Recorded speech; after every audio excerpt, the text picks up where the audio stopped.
ലൈവിൽ ശ്രദ്ധിക്കുന്ന എല്ലാ ദൈവമക്കൾക്കും ധന്യനായ യേശു ക്രിസ്തുവിന്റെ നാമത്തിൽ ഇന്ന് ഈ സൺഡേയിൽ ഈ പകൽക്കാലം അല്ലെങ്കിൽ കർത്തൃപകൽക്കാലം സ്നേഹവന്ദനത്തെ അറിയിച്ചുകൊണ്ട് തിരുവചന ഭാഗത്തിൽ നിങ്ങളുടെ ശ്രദ്ധ കൊണ്ടുവരുവാനായിട്ട് ദൈവസന്നിധി താല്പര്യപ്പെടുന്നു. പ്രാർത്ഥനയോട് കൂടി നമുക്ക് ഒരുമിച്ച് കർത്താവിന്റെ തിരുസന്നിധിയിലായിരിക്കാം. കർത്താവ് നമ്മളെല്ലാവരെയും അനുഗ്രഹിക്കട്ടെ എന്ന് പ്രാർത്ഥിച്ചുകൊണ്ട് ദൈവത്തിന് സ്തോത്രം ചെയ്യുന്നു. ഉൽപ്പത്തി പുസ്തകം 22-ാം അധ്യായം അതിന്റെ 23 മുതലുള്ള തിരുവചന ഭാഗമാണ് കുറിവാക്യമായിട്ട് ഇന്ന് പകൽക്കാലം വായിക്കുവാനായിട്ട് ഞാൻ ശരണപ്പെടുന്നത്. നമുക്ക് പ്രാർത്ഥനയോടുകൂടി ഈ തിരുവചനം നമുക്ക് ശ്രദ്ധിക്കാം. കർത്താവിന് സ്തോത്രം ചെയ്യുന്നു. കർത്താവ് ഈ വചനത്തിൽ കൂടി നമ്മളോട് സംസാരിക്കട്ടെ എന്ന് പ്രാർത്ഥിച്ചുകൊണ്ട് ആ വാക്യം ഒന്ന് വായിക്കാമോ? ഉൽപ്പത്തി പുസ്തകം 27-23 എടുത്തോരൊന്ന് വായിച്ച സ്തോത്രം. ഉൽപ്പത്തി പുസ്തകം 22-ന്റെ 22-23 സഹോദരനായ യേശാവിന്റെ കൈകൾ പോലെ രോമമുള്ളവയായതുകൊണ്ട് അവൻ തിരിച്ചറിയാതെ അവനെ അംഗീകരിച്ചു. 24-15 കൂടെ വരുമ്പോൾ 24-15 കൂടെ 24-15 കൂടെ അവൻ പറഞ്ഞു ഇതിനു മുമ്പേ അബ്രഹാമിന്റെ സഹോദരനായ നാഹോരിന്റെ ഭാര്യ മിൽക്കയുടെ മകൻ ബെഥൂവേലിന്റെ മകൾ റിബേക്ക തോൽ പാത്രവുമായി വന്നു. മതി, നമുക്ക് ഒരുമിച്ച് പ്രാർത്ഥിക്കാം. ഈ തിരുവചനത്തിൽ കൂടി കർത്താവ് നമ്മളോട് സംസാരിക്കട്ടെ.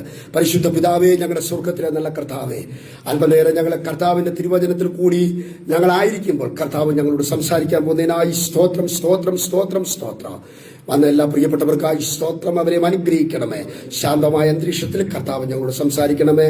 മഹത്വത്തിനായി സ്തോത്രം, യേശുവിൻ നാമത്തിൽ തന്നെ ആമേൻ. നമുക്കിന്ന് പകൽക്കാലം വളരെ ശ്രദ്ധയോടുകൂടി തിരുവചനത്തിൽ കടന്നു വരാം. റബേക്കയുടെ ജീവിതത്തിൽ നാം ചിന്തിക്കേണ്ട ചില അതിപ്രധാനപ്പെട്ട റബേക്ക എന്ന വിഷയം. നമുക്കറിയാം, റബേക്കയെ കുറിച്ച് അറിയാം. ഇസഹാക്കിന്റെ ഭാര്യയായി തീർന്ന ഒരു സഹോദരിയായിരുന്നു റബേക്ക എന്നുള്ള കാര്യം നമുക്ക് ഏവർക്കും അറിയാം. എന്നാൽ ചിന്തനീയമായിട്ടുള്ള കാര്യം, ഭാര്യയായി തീരുന്നതിന് മുമ്പ് ആ പ്രിയ സഹോദരിയെ കുറിച്ച് പഠിക്കേണ്ട ചില ചിന്തനീയമായിട്ടുള്ള കാര്യങ്ങളാണ് ഇന്ന് പകൽക്കാലം ഞാൻ പറയുവാൻ താല്പര്യപ്പെടുന്നത്. ശ്രദ്ധയോടുകൂടി ആയിരിക്കാം. ഒന്നുകൂടി ഞാൻ പറയാം അതിന്റെ പ്രധാനപ്പെട്ട പോയിന്റ്. റബേക്കയുടെ ജീവിതത്തില് ചിന്തിക്കേണ്ട ചില കാര്യങ്ങൾ, അല്ലെങ്കിൽ നാം ചിന്തിച്ച് അത് നമ്മുടെ ജീവിതത്തിൽ അനുശ്വാസിക്കേണ്ട, അല്ലെങ്കിൽ നമ്മുടെ ജീവിതത്തിൽ മാതൃകയാക്കേണ്ട കാര്യങ്ങൾ, അല്ലെങ്കിൽ എന്തെല്ലാം ജീവിതത്തിൽ നിന്നും മാറ്റേണ്ട കാര്യങ്ങളെ കുറിച്ച് ആണ് ഇത് പകൽക്കാലം ഞാൻ വചനത്തിൽ കൂടി പറയുവാൻ താല്പര്യപ്പെടുന്നത്. ഒന്നാമതായിട്ട് ദൈവത്തിന് സ്തോത്രം ചെയ്യുന്നു. റബേക്ക എന്ന വാക്കിന്റെ അർത്ഥം എന്താണ്? റബേക്ക എന്ന വാക്കിന്റെ അർത്ഥം എന്താണ്? എബ്രായ വാക്കിൽ കൊടുത്തിരിക്കുന്നത് റാബക് എന്ന വാക്കാണ്. എബ്രായ വാക്കിൽ കൊടുത്തിരിക്കുന്നത് എന്താ വാക്കിന്റെ അർത്ഥം എന്നറിയാമോ? ആ വാക്കിന്റെ റാബക് എന്ന വാക്കിന്റെ അർത്ഥം ഹീബ്രു വാക്കുകളൊന്നും പഠിക്കണ്ട, എന്നാലും നമുക്ക് മനസ്സിലാക്കാൻ വേണ്ടി മാത്രം പറയുന്നു എന്ന് മാത്രമേ ഉള്ളൂ. റാബക് എന്ന വാക്കിന്റെ അർത്ഥം രണ്ടർത്ഥങ്ങളുണ്ട്.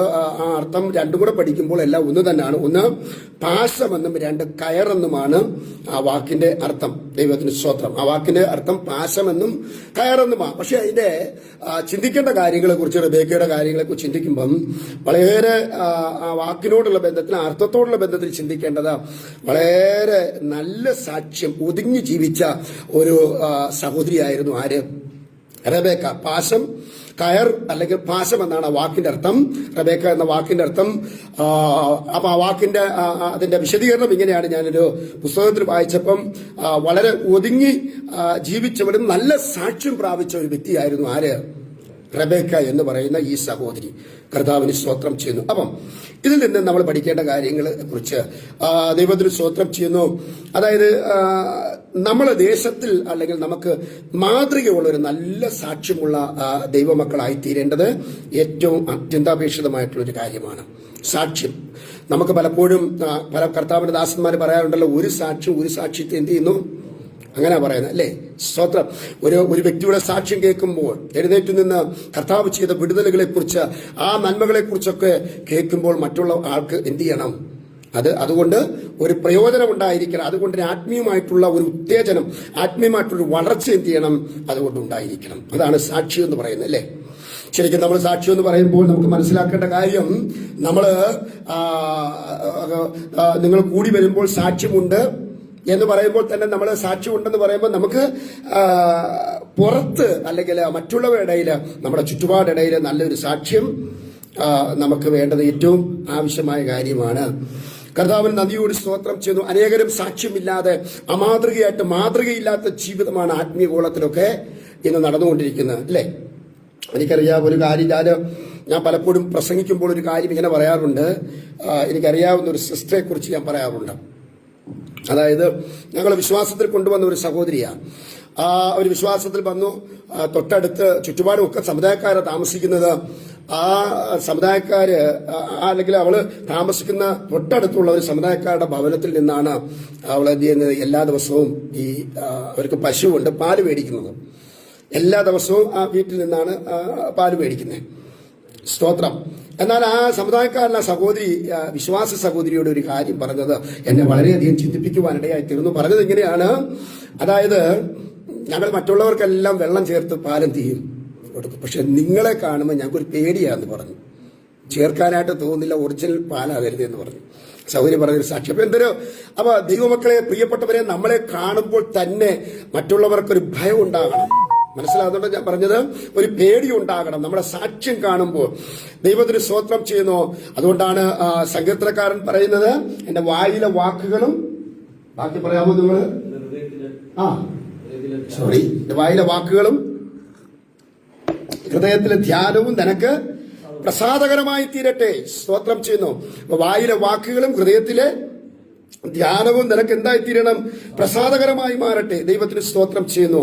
അവ എന്നും ഭവനത്തില് പ്രശ്നമുണ്ടാക്കുന്ന ഒരമ്മച്ചി, ചില ദൃഷ്ടാന്തങ്ങളിൽ കൂടി ഉദാഹരണങ്ങൾ കൂടി പറയാമെന്ന് മനസ്സിലാക്കാൻ വേണ്ടിയിട്ടാണ്. എന്നും പ്രശ്നമാണ്, എന്നും പ്രശ്നമുണ്ടാക്കുന്ന ഈ മാതാവ് വീട്ടിലെന്നും പ്രശ്നമാണ്.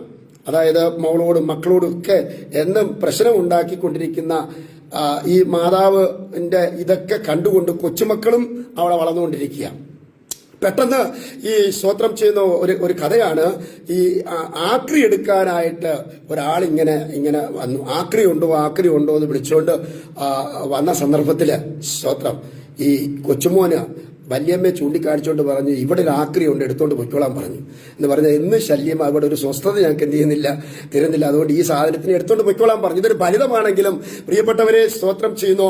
ആമേ, സാക്ഷ്യമില്ലാത്ത കാര്യങ്ങളെല്ലാം ആരും കണ്ടുകൊണ്ടിരിക്കുക, തലമുറകളും കൊച്ചുമക്കളും ഒക്കെ കണ്ടുകൊണ്ടിരിക്കുകയാണ്. അതുകൊണ്ട് അങ്ങനെ വരാതിരിക്കാൻ നമ്മൾ എന്ത് ചെയ്യണം? വളരെ സൂക്ഷ്മമായിട്ട് നമ്മുടെ ക്രിസ്ത്യ ജീവിതം നയിക്കേണ്ടത് ഏറ്റവും അത്യന്താപേക്ഷിതമായിട്ടുള്ളൊരു കാര്യമാണ്. ഇവിടെ ദൈവത്തിന് സ്തോത്രം ചെയ്യുന്നു. റബേക്ക എന്ന വാക്കിന്റെ അർത്ഥം പാശം കയറ് ഒതുങ്ങി ജീവിച്ചവരെ, നല്ല സാക്ഷ്യമുള്ള ഒരു സഹോദരിയായിരുന്നു ഈ റബേക്ക. ലൂക്കോസിന്റെ സുവിശേഷം 5-ാം അധ്യായം 14-ാമത്തെ തിരുവചന ഭാഗം നിങ്ങളുടെ ശ്രദ്ധയിലേക്ക് കൊണ്ടുവരുവാനായിട്ട് ഞാൻ താല്പര്യപ്പെടുകയാണ്. ലൂക്കോസിന്റെ സുവിശേഷം 5-ാം അധ്യായം 14-ാമത്തെ വാക്യം. യേശു അവനോട്, വാക്യത്തിൽ എഴുതിയിരിക്കുന്ന യേശു അവനോട്, ഇതാരോടും പറയരുത്, എന്നാൽ പോയി നിന്നെ തന്നെ പുരോഹിതന് കാണിച്ച് അവർക്ക് സാക്ഷ്യത്തിനായി മോശ കൽപ്പിച്ചതുപോലെ. അടുത്ത വാക്യം വായിച്ചേ. കേട്ടോ, ദൈവത്തിന് സ്തോത്രം ചെയ്യുന്നു. യേശു കർത്താവ് പറഞ്ഞ എന്തുവാ? അവിടെ സാക്ഷ്യത്തെ കുറിച്ചാണ് യേശു പറയുന്നല്ലേ. ലൂക്കോസിന്റെ സുവിശേഷം 5-ാം അധ്യായം 14-ാമത്തെ വാക്യം ഇതോടെ ഞാൻ ആവർത്തിച്ച് പറയാം. യേശു അവനോട്, ഇതാരോടും പറയരുത്. ഇത് ആരെ കുറിച്ച് പറയുന്നയാ? അതായത് നമ്മുടെ യേശു കർത്താവ് ഒരു കുഷ്ഠരോഗിയെ കുറിച്ച് പറയുന്ന കാര്യമാണ്. നീ ഇതെന്ത് ചെയ്യരുത്, ഇതാരോടും. എന്നാൽ നീ ഒരു കാര്യം ചെയ്യണം. എന്താ പറയുന്നത് അവിടെ? നിന്റെ സാക്ഷ്യത്തിനായിട്ട് മോശ കൽപ്പിച്ചതുപോലെ, അങ്ങനല്ലേ? കണ്ടോ, സ്തോത്രം. നിന്നെ തന്നെ പുരോഹിതൻ എന്ത് ചെയ്യണം? നീ സാക്ഷ്യത്തിനായിട്ട്. മതി മോനെ. അപ്പൊ അതിന്റെ മുന്നോട്ടുള്ള പശ്ചാത്തലം നിങ്ങൾക്ക് എന്താണെന്ന് അറിയാം. കുഷ്ഠരോഗിയുടെ വിഷയമാണ്, അല്ലേ? കുഷ്ഠരോഗി സാധാരണ എന്ന് പറഞ്ഞാൽ പുറത്തേക്ക് സമൂഹത്തിൽ വരാൻ പറ്റുകയില്ല. കുഷ്ഠം, വേദപുസ്തകം നമ്മൾ പഠിച്ചു വരുമ്പോൾ പഴയ നിയമത്തിൽ കുഷ്ഠം പാപത്തിന്, അതായത് പാപത്തെയാണ് ഈ കുഷ്ഠരോഗം കാണിക്കുന്നത്. ഒരു കുഷ്ഠരോഗി, അതായത് സഭയ്ക്കകത്ത് വരാത്ത ഒത്തിരി പേരെ കുറിച്ച് വേദപുസ്തകത്തിനകത്തുണ്ട്. കുഷ്ഠരോഗി, ഇങ്ങനത്തുള്ള ഒത്തിരി ലിസ്റ്റുകളുണ്ട്. കുരുടൻ, അതായത് പൂക്കണ്ണൻ, മുടന്തൻ, പിന്നെ ചെകിടൻ, പതിമൂക്കൻ, കൈയൊടിഞ്ഞവൻ, ഇങ്ങനെ കാലൊടിഞ്ഞവൻ, ഇങ്ങനത്തുള്ളവരൊന്നും എന്ത് ചെയ്യാൻ പാടില്ല, സഭയ്ക്കകത്ത് വരാൻ പാടില്ല. അങ്ങനെ ദൈവത്തിന് സ്തോത്രം. കുഷ്ഠരോഗി ഒരിക്കലും എന്ത് ചെയ്യാൻ പാടില്ല, സമൂഹത്തിൽ ഒരിക്കലും വരാൻ പാടില്ലാത്ത ഒരു മനുഷ്യനായിരുന്നു കുഷ്ഠരോഗി. എന്നാൽ ഞാൻ അതിന്റെ പോയിന്റ് മാത്രം പറയാം, ബാക്കി താഴോട്ട് വിശദീകരിക്കാൻ എൻ്റെ ആവശ്യമുണ്ട്. പക്ഷെ അവന്റെ വിശ്വാസമാണ് അവിടെ എഴുതിയിരിക്കുന്നത്. അതിനെക്കുറിച്ച് ഞാൻ ആ ഭാഗം വിശദീകരിക്കുന്നതിലൂടെ സാക്ഷ്യം. റബേക്ക എന്ന വാക്കിന്റെ അർത്ഥം പാശം, കയറ്, നല്ല സാക്ഷ്യമുള്ളവൾ, ഒതുങ്ങി ജീവിച്ചവൾ എന്നുള്ള വിഷയത്തോടുള്ള ബന്ധത്തിൽ പറഞ്ഞ ഒരു വിഷയമാണ്. അതായത് ഈ കുഷ്ഠരോഗിയെ കുറിച്ച് കർത്താവ് പറഞ്ഞ നീ എന്ത് ചെയ്യണം? പുരോഗതിന് നീ നിന്നെ തന്നെ എന്ത് ചെയ്യണം? സാക്ഷ്യമായിട്ട് നീ നിന്നെ തന്നെ കാണിക്കണം. കർത്താവിന് സ്തോത്രം. പ്രിയരെ, ഇതിൽ നിന്ന് എന്താ മനസ്സിലായത്? ദൈവം നമുക്ക് ചെയ്ത വിടുതലുകളും ദൈവം നമുക്ക് ചെയ്ത ഉപകാരങ്ങളും ദൈവം നമുക്ക് എന്ത് ചെയ്തിട്ടുണ്ടെങ്കിൽ അത് നമ്മൾ ഒതുക്കി വെച്ചുകൊണ്ടിരിക്കുവാനല്ല ദൈവം നമ്മളെ കുറിച്ച് ആഗ്രഹിക്കുന്നതാണ്. മറ്റുള്ളവരോട് എന്ത് ചെയ്യണം? നമ്മൾ പറയണം. ആ കർത്താവ് ചെയ്ത ആ വിടുതലിനെ കുറിച്ചൊക്കെ മറ്റുള്ളവരോട് പറഞ്ഞ് ദൈവത്തിന് അങ്ങനെ പറയുമ്പോഴായിരിക്കും, അതായത് പൗലോസ് പറയുന്നത് സുവിശേഷത്തെക്കുറിച്ച് എനിക്ക് ലജ്ജയില്ല, അങ്ങനെ പറയുമ്പോഴായിരിക്കും നമ്മുടെ കുടുംബം എന്ത് ചെയ്യുന്നത്? ദൈവം നമ്മളെ അനുഗ്രഹിക്കുന്നത്, നമ്മുടെ തലമുറകളെയൊക്കെ അനുഗ്രഹിക്കുന്നത്. കർത്താവിന് സ്തോത്രം ചെയ്യുന്നു. പോട്ടെ, നീ മോശയോട് അതെന്ത് ചെയ്യണം? പുരോഗതിന് നീ നിന്നെ തന്നെ സാക്ഷിയാക്കണം. അതിന് മുന്നോട്ടുള്ള ഭാഗം അവന്റെ ആ പാവപ്പെട്ടവൻ അല്ലെങ്കിൽ ആ പാവം മനുഷ്യന് ഭയങ്കര വിശ്വാസമായിരുന്നു. സൗഖ്യമാകുവാനായിട്ട് അതിന്റെ മുന്നോട്ടുള്ള ഭാഗങ്ങൾ കർത്താവ് നിനക്ക് സൗഖ്യമാകുവാൻ മനസ്സുണ്ടോ എന്ന് ചോദിച്ചപ്പോൾ അതിന്റെ പശ്ചാത്തലം നിനക്ക് മനസ്സിലായി. നിനക്ക് സൗഖ്യമാകുവാനായിട്ട് മനസ്സുണ്ടോ എന്ന് ചോദിച്ചപ്പോൾ അതിനർത്ഥം ദൈവത്തിന്റെ പരിശുദ്ധാത്മാവ് എനിക്ക് മനസ്സിലാക്കിയ കാര്യം, ചില ആഴമേറിയ മർമ്മങ്ങൾ അതിൽ കൂടി എനിക്ക് വെളിപ്പെടുത്തി. നിനക്ക് മനസ്സുണ്ടോ എന്നാണ് കർത്താവ് ചോദിച്ചത്, അല്ലെ? നിനക്ക് സൗഖ്യമാകാൻ മനസ്സുണ്ടോ? അപ്പൊ ആ വാക്കിന്റെ അർത്ഥം നിനക്ക് എന്ത് മനസ്സിലായി? അപ്പൊ അവൻ പറഞ്ഞു കാണാൻ സാധ്യതയില്ലേ? ആർക്കും മനസ്സില്ല എന്നെ സൗഖ്യമാക്കുവാനായിട്ടും അല്ലെങ്കിൽ എന്നെ തൊടാനായിട്ടും എന്റെ ഭവനത്തിൽ അങ്ങനെ അവിടെ എഴുതിയിട്ടില്ലെങ്കിലും എന്റെ ഉള്ളിനകത്ത് ചിന്തിച്ച കാര്യങ്ങളാ. കുഷ്ഠരോഗി ആരും തൊടാറില്ല, അല്ലെ? ആരും അടുക്കാറില്ല. കുഷ്ഠരോഗി എടുത്ത് ആരും പിടിക്കാറില്ല. സ്വന്തം ഭാര്യ വരെ തന്നെ തള്ളിക്കളഞ്ഞു കാണാൻ സാധ്യതയുണ്ട്. മക്കളും തള്ളിക്കളഞ്ഞു. പ്രൈസലോ. അപ്പൊ ആർക്കും മനസ്സില്ല. അപ്പോഴാണ് കർത്താവ് ചോദിച്ചത് നിനക്ക് മനസ്സുണ്ടോ എന്ന്. ആർക്കും മനസ്സില്ലാതെ വന്നപ്പോഴാണ് കർത്താവ് ചോദിച്ചത് നിനക്ക് മനസ്സുണ്ടോ. അങ്ങനല്ലേ? ആർക്കും മനസ്സില്ലാതെ വരുമ്പോഴാണ് ആ അർത്ഥം നിനക്ക് മനസ്സുണ്ടോ. സ്തോത്രം. നിനക്ക് മനസ്സുണ്ടോ? അപ്പോഴാണ് അവൻ പറഞ്ഞത് കർത്താവെ എനിക്ക് മനസ്സുണ്ട്. ആർക്കും തൊടാനായിട്ട് മനസ്സില്ല. കർത്താവെ നീ എന്നെ തൊടുമെന്ന് എനിക്ക് വിശ്വാസമുണ്ട്, എനിക്ക് മനസ്സുണ്ട്. അപ്പോഴാണ് കർത്താവിനെ തൊട്ട് അവൻ സൗഖ്യമായതല്ലേ? അവന്റെ വിശ്വാസമാണ്. പ്രിയപ്പെട്ടവരെ, ദൈവത്തിന് സ്തോത്രം ചെയ്തു. ഇതിനെല്ലാത്തിനും ആധാരം നല്ല സാക്ഷ്യമുള്ളവരായിരിക്കണം. രണ്ടാമതായിട്ട് ഇതിനോട് ചേർന്ന് നമ്മൾ പഠിക്കേണ്ടത് ആഴമേറിയ നല്ലൊരു വിശ്വാസമുള്ള, നമ്മുടെ വിശ്വാസം ചോർന്നു പോകരുത്. ഈ ലോക്ക്ഡൌൺ കാലത്തൊക്കെ നമ്മൾ ഭവനത്തിലായിരിക്കുമ്പോൾ നമ്മൾ സാമ്പത്തികമായിട്ടൊക്കെ നമുക്ക് ഒത്തിരി ഞെരുക്കങ്ങൾ കൂടിയൊക്കെ നമ്മൾ എല്ലാവരും കടന്നു പോകുന്നുണ്ട്. നിങ്ങൾ മാത്രമല്ല, ഒത്തിരി കർത്തൃദാസന്മാര്, ഞങ്ങളൊക്കെ പലരും ദൈവദാസന്മാരൊക്കെ അങ്ങനെ കടന്നു പോകുന്നുണ്ട്. പക്ഷേ നിങ്ങളായിരിക്കുന്ന സ്ഥലത്ത് നിങ്ങൾക്ക് ക്ഷീണിച്ചു പോകാൻ, വിശ്വാസം ചോർന്നു പോകുവാൻ സാധ്യതയുണ്ട്. ഹല്ലേലൂയ. ആ സന്ദർഭത്തിൽ നിങ്ങളുടെ വിശ്വാസം ചോർന്നു പോകാതെ ആഴമായി സ്തോത്രം, പ്രൈസലോ, ഹല്ലേലൂയ, അതിന് കടന്ന വിശ്വാസം, എന്റെ കർത്താവ് എനിക്ക് വേണ്ടി പ്രവർത്തിക്കുമെന്നുള്ള ആ ഭയങ്കര വിശ്വാസം നിങ്ങളുടെ ഉള്ളിനകത്ത് കത്തിക്കൊണ്ടിരിക്കണം.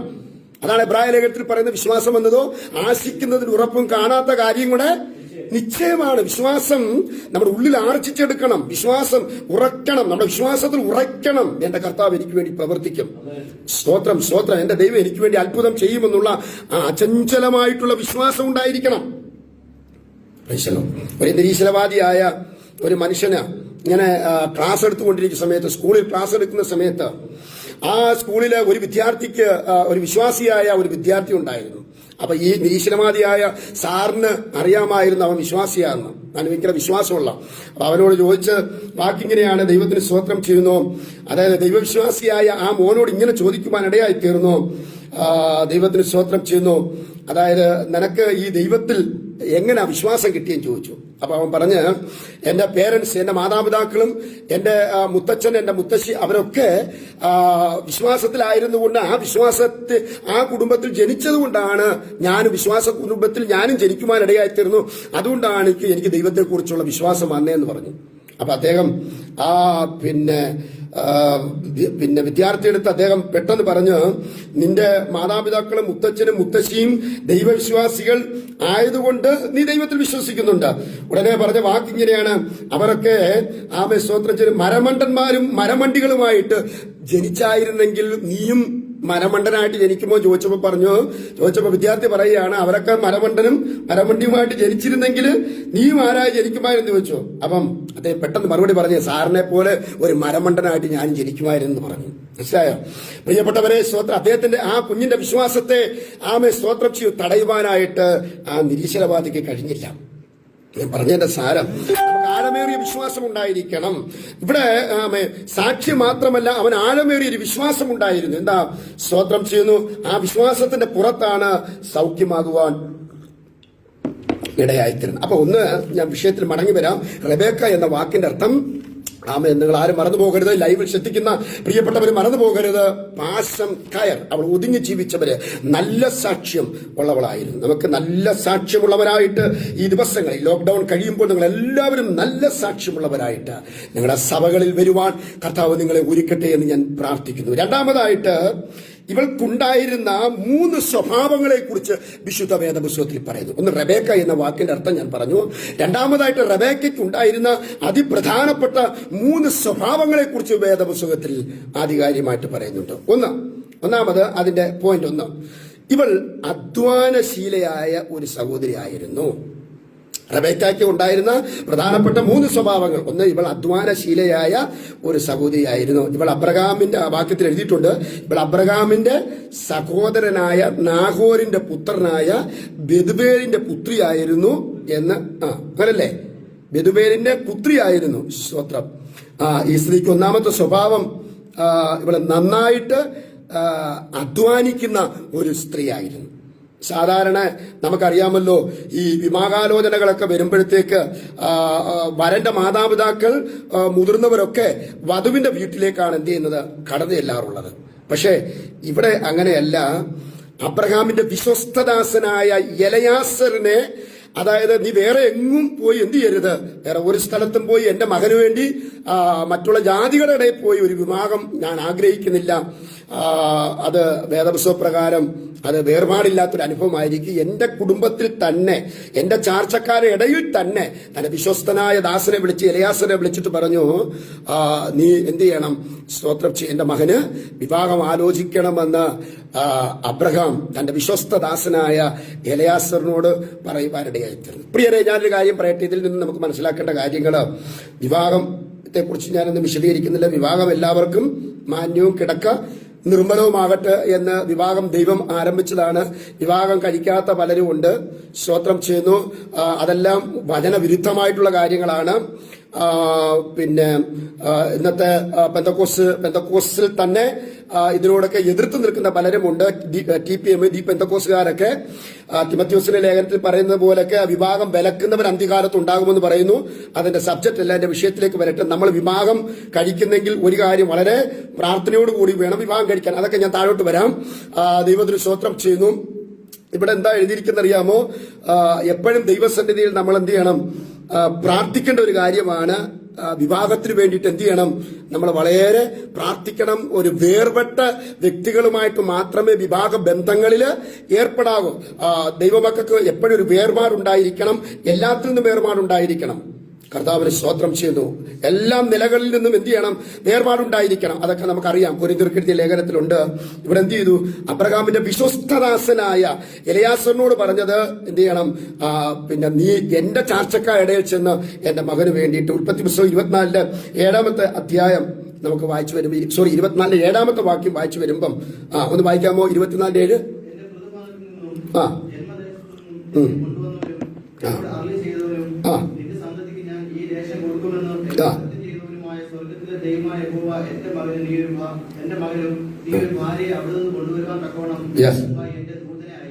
അടുത്ത വാക്യം വായിച്ചേ. അടുത്ത വാക്യം ഇവിടെ അടുത്ത വാക്യം വായിച്ചേ.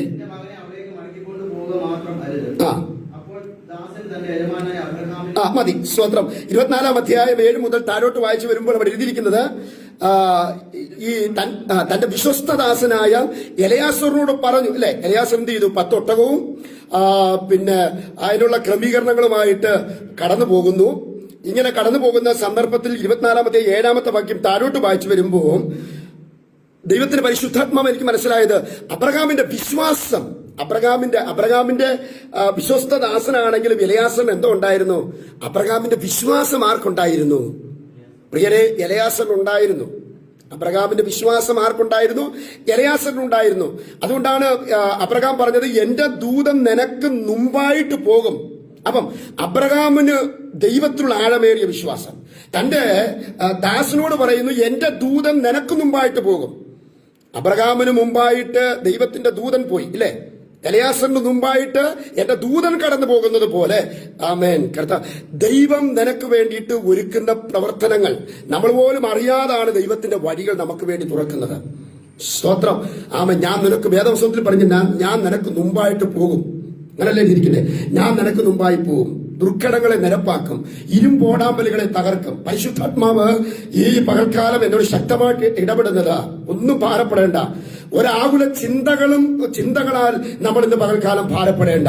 ആമേൻ. ദൈവം നിനക്ക് മുമ്പായിട്ട് പോകും. ഹല്ലേലൂയ.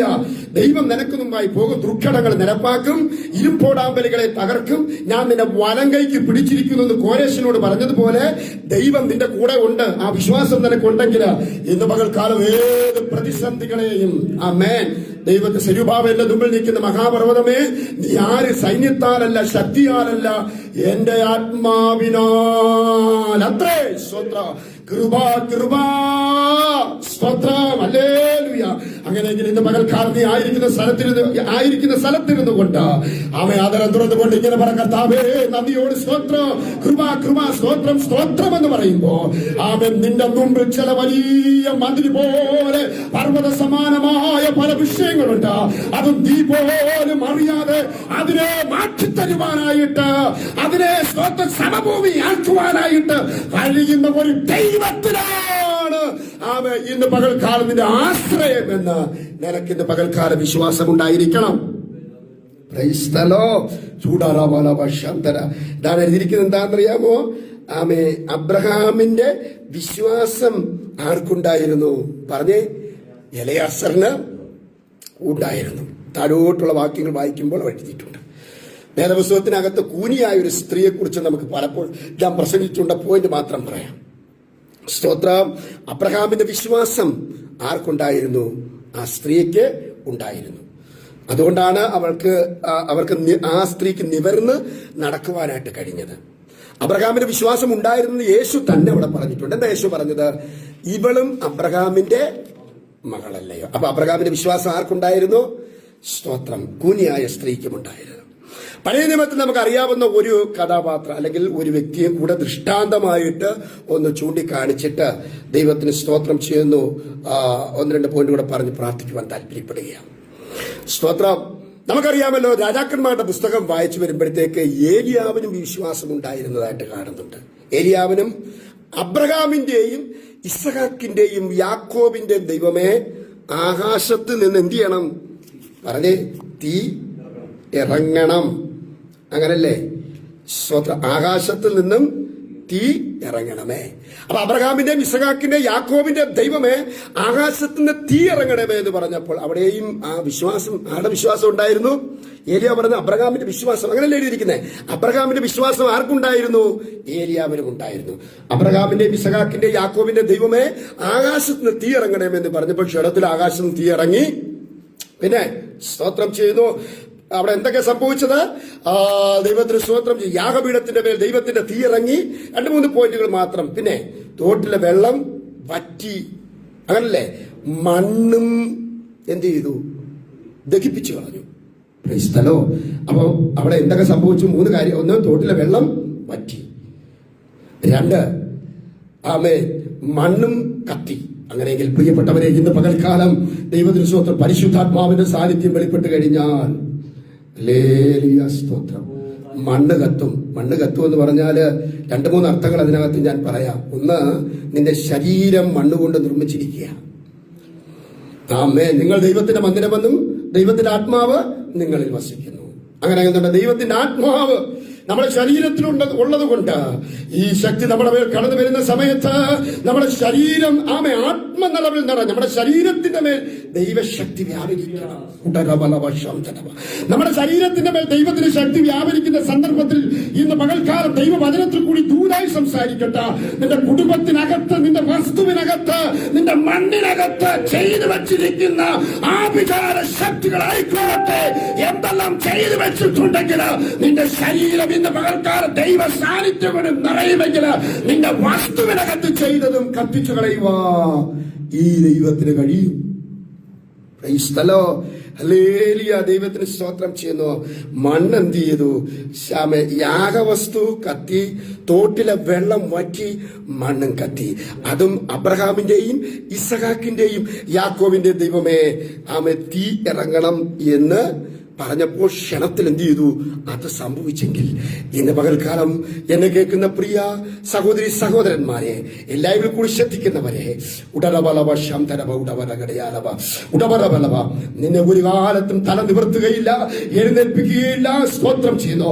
ദേശത്തിന്റെ നടുവിൽ നിനക്കൊരു നന്മ തരികയില്ല, ഉയർച്ച തരികയില്ലെന്ന് പറഞ്ഞ നിനക്ക് വിരോധമായി സ്തോത്രം മണ്ണിനകത്ത് കുടിച്ചിട്ടത് എന്തുമായിക്കൊള്ളട്ടെ, എന്റെ ദൈവം ഇന്ന് പകൽക്കാലം സ്തോത്രം ചെയ്തു അതിനെ കത്തിച്ചു കളയുവാൻ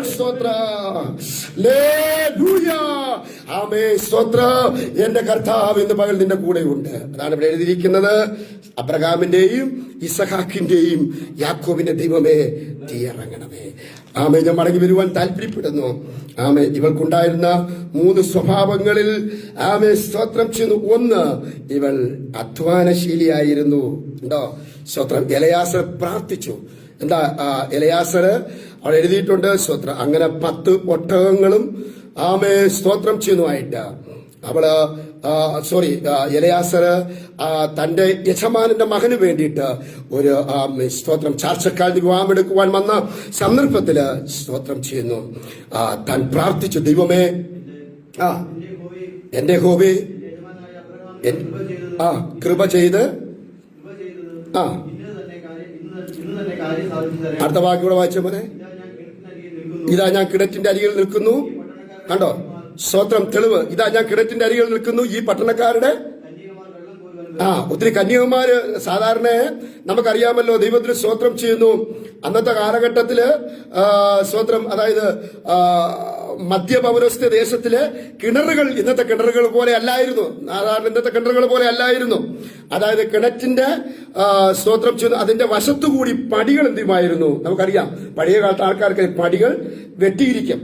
അപ്പം ഒരു വ്യക്തി അതിൽ നിന്നും ഇറങ്ങി ആ പടികളിൽ കൂടി ഇറങ്ങി എന്ത് ചെയ്യും? തുരുത്തിയിൽ വെള്ളം കോരി കൊണ്ടാണ് മുകളിലോട്ട്. കഠിനമായ അത്ര ബുദ്ധിമുട്ടായിരുന്നു സ്തോത്രം അന്നത്തെ കിണർ. ഇന്നത്തെ പോലെ അല്ലായിരുന്നു അന്നത്തെ കിണർ. ഇവിടെ നോക്കിക്കേ, സ്തോത്രം. അബ്രഹാമിന്റെ ദാസൻ ഒരു അടയാളം വെക്കുക, അല്ലെ? ഒരു അടയാളം വെക്കുക. എന്താ അടയാളം? ദൈവമേ, അമ്മോ ആ വാക്യം വായിച്ചാട്ട് എങ്ങനെ വായിച്ചേ? വാക്യം വായിച്ചേ. ഇതാ ഞാൻ കിണറ്റിന്റെ അരികിൽ നിൽക്കുന്നു. പട്ടണക്കാരുടെ കന്യകമാർ വെള്ളം കോരുവാൻ വരുന്നു. നിന്റെ പാത്രം ഇറക്കി എനിക്ക് കുടിപ്പാൻ. അടുത്ത വാക്യം.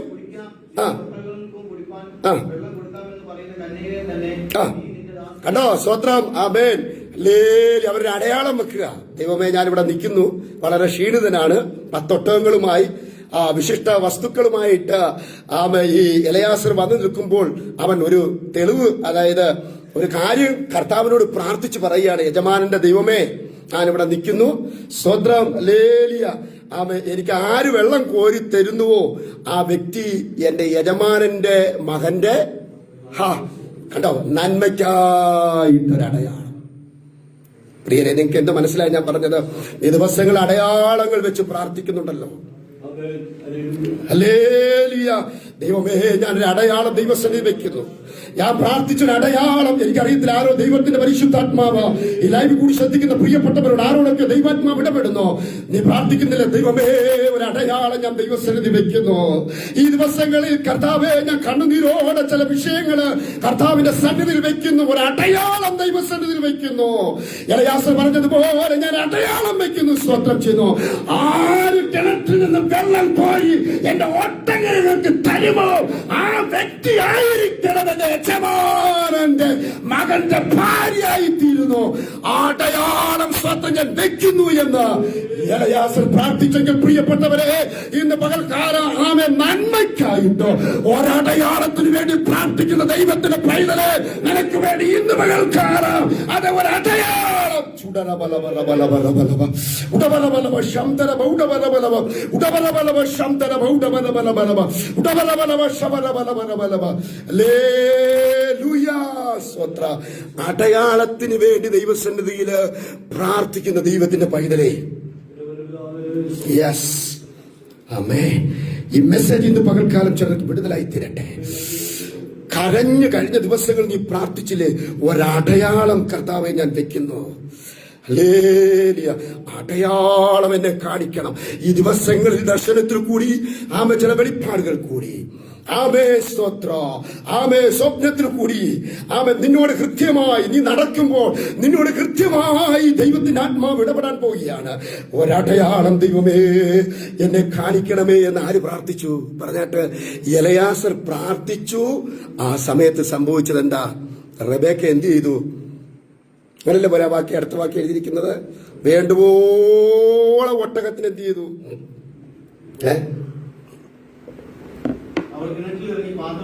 കേട്ടോ, അവളെ കിണറ്റിറങ്ങി പാത്രം നിറച്ച് കേറി വന്നു. സ്തോത്രം. കണ്ടോളം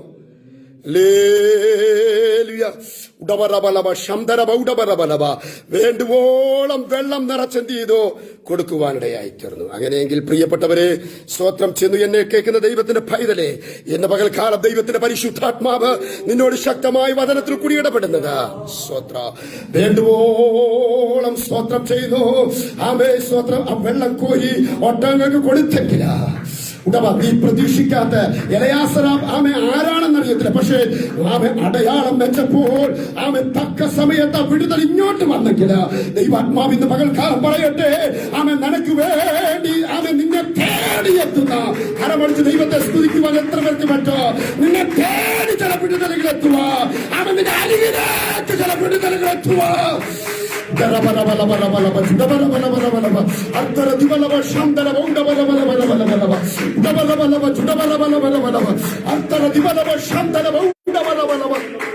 Yes, yes, yes, yes.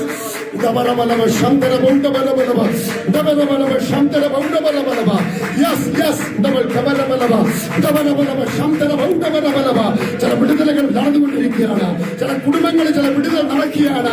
ചില വീടുകൾ ചില വിടുതലുകൾ നടക്കുക. Yes, yes, yes, yes, yes.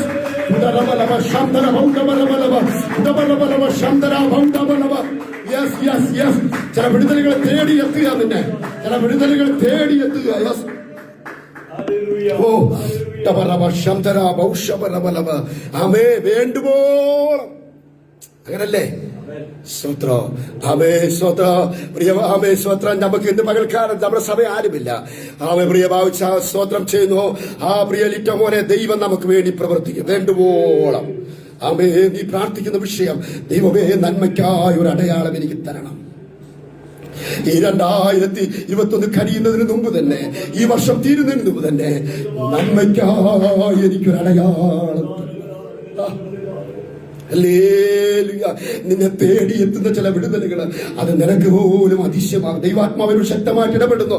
ഉടമറ എന്നോട് സംസാരിക്കണമേ, നിന്റെ ശബ്ദം എന്നെ കേൾപ്പിക്കണമേ, ഒരടയാളം നീ എനിക്ക് തരണമേ, ആമേ, ചില വഴികൾ നീ ഇങ്ങോട്ട് തുറന്നു വരണമേ എന്ന് ദൈവസന്നിധി പ്രാർത്ഥിക്കുന്ന വിഷയത്തിന് നടുവില് ആമേ, നിന്നെ തേടിയെത്തുന്ന ഒരു ഭാവി, നിന്നെ തേടിയെത്തുന്ന ഒരു ഭാവി, സ്തോത്രം.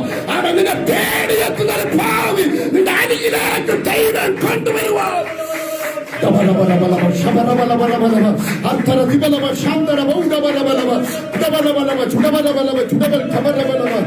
Yes, yes, yes, yes, yes.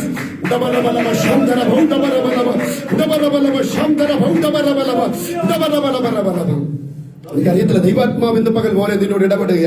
നിന്നെ തേടിയെത്തുന്ന ഒരു ഭാവി. നീ അങ്ങോട്ട് പോകണ്ട കേട്ടോ. സ്തോത്രം, സ്തോത്രം, സ്തോത്രം. നിന്നെ ഇങ്ങോട്ട് തേടി നീ പ്രാർത്ഥിച്ചുകൊണ്ടിരിക്കുന്ന വിഷയത്തിന് നടുവില് ആമേ, നിന്നെ തേടിയെത്തുന്ന വേണ്ടുവോളം കോരിക്കൊടുത്തതുപോലെ സ്തോത്രം ചെയ്യുന്നു. നിന്നെ തേടിയെത്തുന്ന ചില വഴികള്, നിന്റെ അരികിലേക്ക് ഇറങ്ങി വരുന്ന ചില വഴികൾ ദൈവം നിനക്ക് വേണ്ടി തുറക്കുവാൻ അധിക സമയം നിന്റെ മുമ്പിലില്ല എന്ന് പരിശുദ്ധാത്മാവ് ഇന്ന് പകൽക്കാലം എന്നോട് ശക്തമായി ദൈവവചനത്തിൽ കൂടി ദൂതായി സംസാരിക്കുക.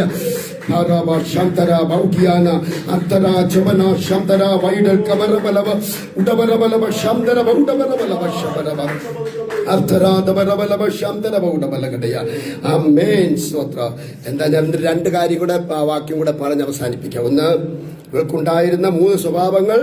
ഇവൾ വളരെ അധ്വാനശീലിയായിരുന്നു. അങ്ങനെ അവള് 10 ഒട്ടകങ്ങൾക്ക് വെള്ളം കോരിക്കൊടുത്ത് സ്തോത്രം ചെയ്യുന്നു. അത് കഴിഞ്ഞതിന് ശേഷമായിട്ട് എന്ത് ചെയ്തു? അങ്ങനെ 10 ഒട്ടകങ്ങൾക്ക് വെള്ളം കോരിക്കൊടുത്ത് അതായത് വന്ന കാര്യങ്ങളൊക്കെ മനസ്സിലായപ്പോൾ അവള് എന്ത് ചെയ്തു? എലയാസറിനെ ഭവനത്തിലേക്ക് ക്ഷണിച്ചു. 2 കാര്യം കൂടെ ബാക്കി കൂടെ പറയാം. ഇനി മൂന്നാമതായിട്ട് 3 സ്വഭാവങ്ങളെ കുറിച്ചാണല്ലോ പറഞ്ഞത്. ഒന്നാമത്, ഇവൾക്കുണ്ടായിരുന്ന 3 സ്വഭാവങ്ങളിൽ ഇവൾ അധ്വാനശീലിയായിരുന്നു. രണ്ടാമത്തെ പോയിന്റ്, ഇവൾ അതിഥി സൽക്കാര പ്രിയത്തിയായിരുന്നു. അല്ലെ? ആ വാക്യങ്ങൾ നിങ്ങൾ വായിക്കുമ്പോൾ അതിഥി സൽക്കാരം എന്ന് പറഞ്ഞാൽ എലയാസറിനെ എവിടെയൊക്കെ ക്ഷണിച്ചു, അല്ലെ? സ്തോത്രം. അപ്പൊ വളരെ അതിഥി സൽക്കാരം ചെയ്യുന്ന ഒരു സ്ത്രീ ആയിരുന്നു എന്ന് അതിൽ നിന്ന് നമുക്ക് എന്ത് ചെയ്യാം? മനസ്സിലാക്കാം. അതിഥി സൽക്കാരം എന്നുള്ളതിന്റെ ഗ്രീക്കിൽ ഫിലോക്സനിയ എന്ന ഒരു വാക്കാണ് കൊടുത്തിരിക്കുന്നത്. ഫിലോക്സനിയ വാക്കിന്റെ അർത്ഥം ഇതാണ്: അപരിചിതരോടുള്ള സ്നേഹപ്രകടനം എന്നാണ് ആ വാക്കിന്റെ അർത്ഥം. അതിഥി സൽക്കാരത്തെ കുറിച്ച് വേദപുസ്തകത്തിനകത്ത് ഒത്തിരി തെളിവുകളുണ്ട്. അതൊന്നും ഞാൻ വിശദീകരിക്കുവാൻ താല്പര്യപ്പെടുന്നില്ല. വാക്യങ്ങൾ മാത്രം പറഞ്ഞു വിടാം. ഒന്ന്, അതിഥി സൽക്കാരത്തെ കുറിച്ച് അപ്പോസ്തലനായ പൗലോസ് പറയുന്നു, എബ്രായ ലേഖനം 13:1, സഹോദര പ്രീതി നിലനിൽക്കട്ടെ, അതിഥി സൽക്കാരം മറക്കരുത്. അല്ലേ? അപ്പൊ അവളെ എങ്ങനെ? പത്രോസ് എഴുതിയ 1-ാമത്തെ ലേഖനം 4:9 പറയുന്നു, പിറുപിറുപ്പ് കൂടാതെ തമ്മിൽ അതിഥി സൽക്കാരം ആചരിപ്പീൻ. നോക്കിക്കേ, 24-28 അവൾ എലയാസർ വന്നതിന്റെ ഉദ്ദേശവും അപ്പനെ അറിയിക്കുകയും അങ്ങനെ അവൾ ക്ഷണിക്കുകയൊക്കെ ചെയ്തു. ഉടൻ തന്നെ എന്ത് ചെയ്തു? സ്തോത്രം ചെയ്യുന്നു. വന്നതിന്റെ ഉദ്ദേശവും കാര്യങ്ങളൊക്കെ പറഞ്ഞു. എലയാസർ പറഞ്ഞു. അവള് ഭവനത്തിലേക്ക് എലയാസറിനെ ക്ഷണിച്ചു. വന്ന കാര്യങ്ങൾ മനസ്സിലായി. ഉടൻ തന്നെ ഈ കാര്യങ്ങളൊക്കെ അപ്പനും അറിഞ്ഞു. അങ്ങനെ ആ ഭവനത്തിൽ എന്ത് ചെയ്തു? എലയാസറിനെ കൈക്കൊള്ളുവാനിടയായി തീർന്നു. അപ്പോൾ ഇവക്ക് അടുത്തതായിട്ട് വേഗത്തിൽ ഞാൻ പറഞ്ഞ് അവസാനിപ്പിക്കാം. തന്റെ അതായത് വരനെ കാണാനുള്ള അല്ലെങ്കിൽ മണവാളനെ കാണാനുള്ള ഭയങ്കര വാഞ്ചയായി. അപ്പൊ ആത്മീയമായിട്ട് നമ്മൾ ചിന്തിച്ചു നോക്കിക്കേ. കർത്താവിന് സ്തോത്രം ചെയ്യുന്നു.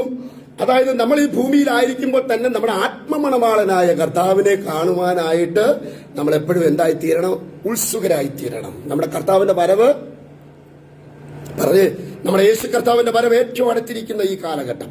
ഇതെല്ലാം വിളിച്ചറിയിക്കുന്ന എന്താ? ഇന്ന് നമുക്കറിയാം, പാലസ്തീൻ ഇസ്രായേൽ തമ്മിലുള്ള യുദ്ധമെല്ലാം നമുക്കൊന്നും പേടിയില്ല.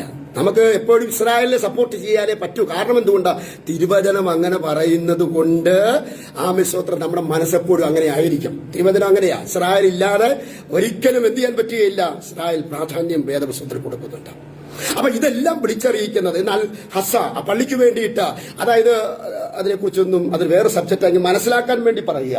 യെരുശലേം ദേവാലയം പണിയണമെങ്കിൽ യെരുശലേം ദേവാലയം ഇരിക്കുന്ന സ്ഥലത്തുനിന്ന് ആരുടെ പള്ളിയായിരിക്കുന്നത്? മുസ്ലിങ്ങളുടെ മോസ്ക് ഇരിക്കുക. അത് പൊളിച്ചെങ്കിലേ ദേവാലയം പണിയാനായിട്ട് അതിനു വേണ്ടിയിട്ടുള്ള പ്രശ്നങ്ങളായി നടന്നുകൊണ്ടിരിക്കുന്ന പ്രിയപ്പെട്ടവരെ. എന്നാണെങ്കിൽ ആരുടെ കൈവശം അത് കിട്ടും? പറഞ്ഞ ഇസ്രായേലിന്റെ കൈവശം കിട്ടും. ആലയം പണിയുന്നതിന് മുമ്പ്, യെരുശലേം ദേവാലയം പണിയുന്നതിന് മുമ്പ് നമ്മൾ എന്ത് ചെയ്യും? നമ്മൾ ഇവിടുന്ന് മാറ്റപ്പെടും. ഇതെല്ലാം വിളിച്ചറിയിക്കുന്നത് നമ്മുടെ ആത്മമണവാളൻ വരാറായി. ഇസഹാക്ക് നമ്മുടെ യേശുക്രിസ്തുവിനോട് സാദൃശ്യമായിട്ട് നമുക്ക് ചിന്തിക്കാം. സ്തോത്രം. റബേക്ക സ്തോത്രം. അതായത് ദൈവസഭയ മണവാട്ടിയാകുന്ന സഭയോട് നമുക്ക് തുലനം ചെയ്യാം. അപ്പം ആത്മമണവാളിനെ കാണുവാനുള്ള വാഞ്ച ആർക്കുണ്ടായി? ഈ സ്ത്രീക്ക് ഉണ്ട്. നമ്മുടെ കർത്താവിനെ കാണും. ഇപ്പോൾ നമ്മുടെ കണ്ണുകൊണ്ട് നമുക്ക് കാണാൻ പറ്റുന്നില്ലെങ്കിൽ 1 യോഹന്നാൻ 3:1 പറയുന്ന ഒരു വാക്യം ഞാൻ തന്നെ പറയാം. കാൺമീൻ ദൈവമക്കൾ എന്ന് വിളിക്കപ്പെടുവാൻ പിതാവ് നമുക്ക് എത്ര വലിയ സ്നേഹം നൽകിയിരിക്കുന്നു, അങ്ങനെ തന്നെ നാമുമാകുന്നു. നാം ഇപ്പോൾ ദൈവമക്കളാകുന്നു. നാം ഇന്നതാകുമെന്ന് ഇതുവരെയും പ്രത്യക്ഷമായില്ല. അവൻ പ്രത്യക്ഷനാകുമ്പോൾ അവൻ താം ഇരിക്കും പോലെ തന്നെ കാണുന്നതാകൊണ്ട് അവനോട് സദൃശന്മാരായി തീരും. അവൻ നമ്മുടെ കർത്താവിനെ കാണാൻ പോവുക. ആമേ ആ ഒരു വാഞ്ച, ആ ഒരു തിടുക്കം, ഇതെല്ലാം കാണുമ്പോൾ പ്രിയപ്പെട്ടവരെ, പുതിയ പുതിയ രോഗങ്ങൾ ഇന്ന് ലോകത്തിൽ വന്നുകൊണ്ടിരിക്കുക അല്ലേ? സ്തോത്രം. എന്തെല്ലാം ആമേ സ്തോത്രം. മാറാവ്യാധികൾ ഇന്ന് നമ്മുടെ ചെവി കൊണ്ട് ഞങ്ങൾക്ക് അറിയാം, ചെറുപ്രായത്തിൽ കേൾക്കാത്ത രോഗങ്ങളാണ് ഇന്നും നടന്നുകൊണ്ടിരിക്കുന്നതിന്റെ കാരണം എന്തുകൊണ്ടാ? നൂറ്റാണ്ടുകൾക്ക് മുമ്പ് വേദപുസ്തകത്തിൽ പറയുന്ന മാറാവ്യാധികൾ ഉണ്ടാകും. ഇത് കർത്താവിന്റെ വരവിനെ വിളിച്ചറിയിക്കുന്നു. കർത്താവിന് സ്തോത്രം ചെയ്യുന്നു. പ്രിയപ്പെട്ടവരെ സ്തോത്രം ചെയ്യുന്നു. ഇന്ന് പകൽക്കാലം പറയട്ടെ, ആമേ ഈ കാര്യങ്ങളെല്ലാം മനസ്സിലായപ്പോ ആത്മമണവാളനെ കാണാനുള്ള വാഞ്ച ആർക്കായി? റബേക്കയ്ക്ക്. ഞാൻ പൂർത്തീകരിക്കാം. സ്തോത്രം ചെയ്യുന്നു. അങ്ങനെ സ്തോത്രം മൂന്നാമത്തെ ഒരു പോയിന്റ് കമ്പിവാദ്യത്തിൽ പറഞ്ഞ് അവസാനിപ്പിക്കുവാൻ താല്പര്യപ്പെടുകയാണ്. അങ്ങനെ അവർ ഇരുവരും കൂടെ എന്ത് ചെയ്തു പറഞ്ഞാട്ടെ? എലയാസറും റബേക്കയും കൂടെ ഒരുമിച്ച് ഒട്ടകപ്പുറത്ത്, സ്തോത്രം, വിശേഷമായി നമുക്കറിയാമല്ലോ, ഭാഗം നീ വിശദീകരിക്കുന്നില്ല. ഇസഹാക്കിന്റെ അല്ലെങ്കിൽ അബ്രഹാമിന്റെ ഭവനത്തിലേക്ക് പോയ സന്ദർഭത്തിൽ ഇസഹാക്ക് എന്ത് ചെയ്തുകൊണ്ടിരിക്കുക പറയാമോ നിങ്ങൾക്ക്? ഇസഹാക്ക് എന്ത് ചെയ്തുകൊണ്ടിരിക്കുകയായിരുന്നു? നിങ്ങൾ എന്നോടുണ്ടോ? പറയാമോ? ഇസഹാക്ക് എന്ത് ചെയ്തുകൊണ്ടിരിക്കുക? വെളിം പ്രദേശത്ത് ധ്യാനിച്ചുകൊണ്ടിരിക്കുക. എന്തുവാ ധ്യാനം എന്ന് പറഞ്ഞ? സ്തോത്രം. എലയാസറും റബേക്കയും കൂടെ വരുന്ന ആ സന്ദർഭത്തിൽ അവര് കണ്ട കാഴ്ച എന്തുവാ? ദൂരെ എന്ന് വന്നപ്പോ ഇസഹാക്ക് വെളിം പ്രദേശത്ത് പ്രാർത്ഥിച്ചുകൊണ്ടിരിക്കുക. എന്താ ഇസഹാക്കിന്റെ പ്രാർത്ഥന പറയാമോ നിങ്ങൾക്ക്?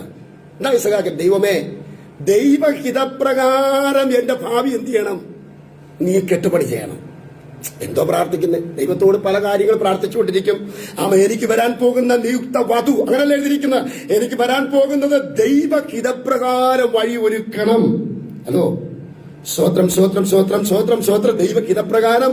മൂന്നാമത്തെ പോയിന്റ്, അവൾ വളരെ വിനയമുള്ള സ്ത്രീ ആയിരുന്നു. ദൈവഹിതപ്രകാരം. കണ്ടോ, ദൈവ പ്രവർത്തിക്കുക എത്ര അനുഗ്രഹമല്ലേ?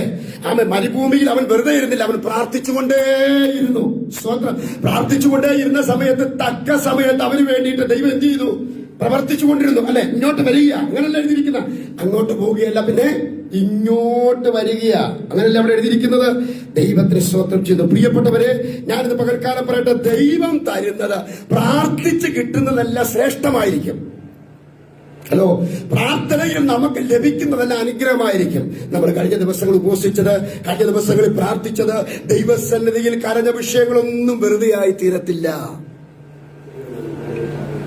ഹല്ലേലൂയ. ദൈവത്തിന് സ്തോത്രം ചെയ്യുന്നു. ദൈവത്തിന്റെ പരിശുദ്ധാത്മാവിനോട് ശക്തമായിട്ട് ഇടപെടുന്നത്. കഴിഞ്ഞ ദിവസങ്ങൾ നമ്മൾ പ്രാർത്ഥിച്ചത്, കഴിഞ്ഞ ദിവസങ്ങൾ കരഞ്ഞതൊന്നും വെറുതെ ആയി മാറത്തില്ല.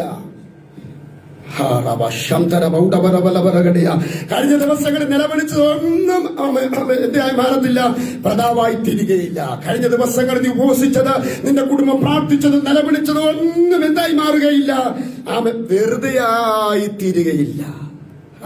പ്രാർത്ഥിച്ച് കിട്ടുന്നത് ശ്രേഷ്ഠമായിരിക്കും. ഏറ്റവും നല്ലതൊന്ന് ദൈവം നിനക്ക് തരും. വിശ്വസിക്കുന്ന നിങ്ങൾ എത്ര പേര് എന്റെ കൂടെ ഉണ്ട്? ഏറ്റവും ശ്രേഷ്ഠമായത് ദൈവം നിനക്കൊന്ന് ദിവസങ്ങളിൽ ചെയ്യാൻ പോവുകയാണ്. അത് ചിലപ്പോ ചില താമസങ്ങൾ ചില സമയത്തുണ്ടായിരിക്കാം. ആമേൻ, ആമേൻ. എലയാസറും സ്വത്രം റബേക്കയും അതായത് ദിവസങ്ങൾ എടുത്തായിരിക്കാം ഒരുപക്ഷെ ഇസഹാക്കിന്റെ അരികിലേക്ക് വന്നതല്ലെങ്കിൽ അത് താമസം വന്നിരിക്കാം. പക്ഷെ താമസമുണ്ടെങ്കിലും ദൈവം നിനക്കൊരുക്കുന്നത് ശ്രേഷ്ഠമായിരിക്കും. അത് പൂർത്തിയുള്ളതായിരിക്കും. അത് ഊനമില്ലാത്തതായിരിക്കും. ആമേൻ.